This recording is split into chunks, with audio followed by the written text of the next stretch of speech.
Shalom. I want to start off by giving all praise, honor, and glory due to Yahweh, Bahashem, Yahweh Shai, Bahashem Rakakadash. I like to give double honors unto the apostles and the elders of Great Millstone, where I learned this truth from. And I like to say peace and salutations unto the hopefully elect. And today I just want to do a follow-up video off the last one, that I did, about, pretty much the Israelite woman, primarily, the so-called black woman, being cruel towards her children. Now, just to balance it out, you also do have women that are going to be saved, they're going to be delivered in a time to come, during Jacob's trouble. So I'm just going to bring out a couple of scriptures. Well, when this lesson is edifying and straight to the point, I'm going to start in the book of 1 Timothy chapter 2 and verse 9. The headline reads, Women Instructed. And it says, in like manner also, that women adorn themselves in modest apparel, with shamefacedness and sobriety, not with broided hair, or gold, or pearls, or costly array, but which becometh women professing godliness with good works. Let the woman learn in silence with all subjection, but I suffer not a woman to teach, nor to usurp authority over the man, but to be in silence. For Adam was first formed, then Eve. And Adam was not deceived, but the woman being deceived was in transgression. This is the point. Notwithstanding, she shall be saved in childbearing, if they continue in faith, in charity, and holiness with sobriety. So yes, you do have, a certain amount of women, that are in this truth, that are going to be saved, that currently have children, or, that are bearing children, because, either they're currently with men of the Lord, or, the Lord is going to give these women husbands, so that they can be, saved in the time to come. Because again, we're coming into, the worst, but yet most beautiful time on the earth, It's going to be a bad time because, again, the time of Jacob's trouble isn't going to be like any other time, that was. As a matter of fact, I'm just going to bring it out. And again, because it's going to be very terrible, and a lot of people, they're going to lose their minds. They aren't going to know what to do. This is the book of Jeremiah, chapter 6. Slakia. The book of Jeremiah, chapter 30 and verse 6. It says, Ask ye now, and see whether a man doth travail child. Wherefore do I see every man with his hands on his loins, as a woman in travail, and all faces are turned into paleness? Alas, for that day is great, so that none is like it. It is even the time of Jacob's trouble, but he shall be saved out of it.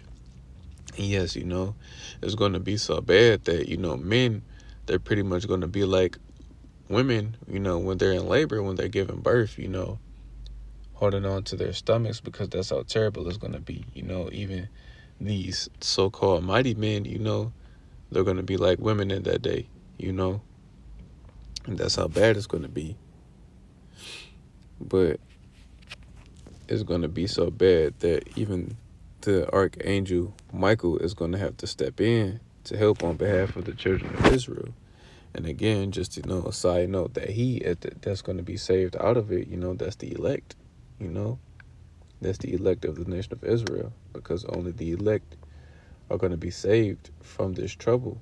It's not going to be like in Egypt, when the entire nation of Israel was delivered from under the hands of Pharaoh. It's not going to be like that this time.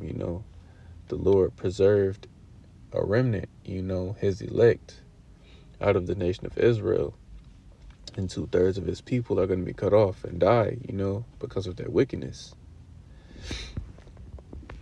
So this is the book of Daniel, chapter 12 and verse 1, and it says, At that time shall Michael stand up, the great prince, which standeth for the children of thy people, and there shall be a time of trouble, such as was never since there was a nation, even to that same time.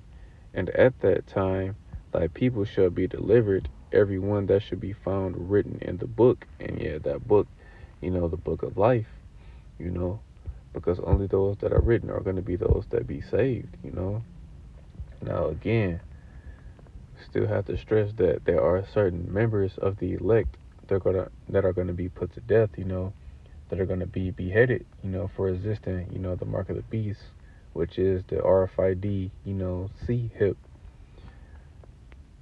But ultimately, they're still gonna be risen up, when our Lord Yahweh Shai returns to deliver the elect. So again, I'm gonna end it on this because this is, before our Lord returns. This is gonna take place and still, concerning women. So again, just like it says, and other brothers have said, for the women that have men, that are in this truth, stick with your husbands, because in the end it will pay off. And for the women that don't have husbands, the Lord will provide one for you in the time to come, you know. So this is the book of Malachi, chapter 4 and verse 1. Slakia. Nope, that's not it.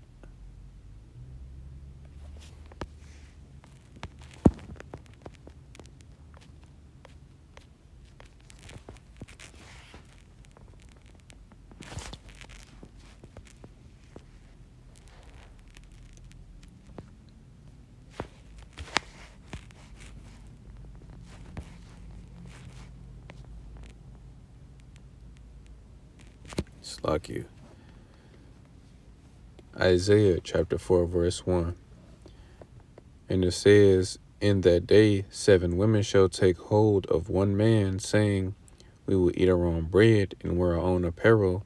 Only let us be called by thy name to take away our reproach. And yes, you do have righteous sisters out there that, may not have husbands, but during the time to come, the Lord is going to pair them with a man of the Lord, because that's how bad it's going to be, that pretty much women are going to be, in order in that day, because that's how terrible it's going to be. And pretty much they're going to leave off from, this Western way of thinking, that they're only supposed to have, their husband is only supposed to have one wife, when in, reality, a man can have as many wives as he wants. And, it's not only for the sake of pleasure, but, for nation building. But that's not the time that we're in, to try to nation build. But again, those women, that are going to take hold of one man, those are they that, are looking to take their shame away,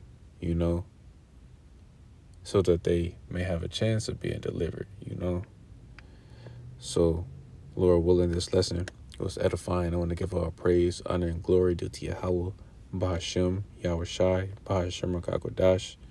I like to give double honors unto the apostles and the elders of Great Millstone, who I learned this truth from, and I like to say peace and salutations unto the hopefully elect. Till the next time I say Shalom.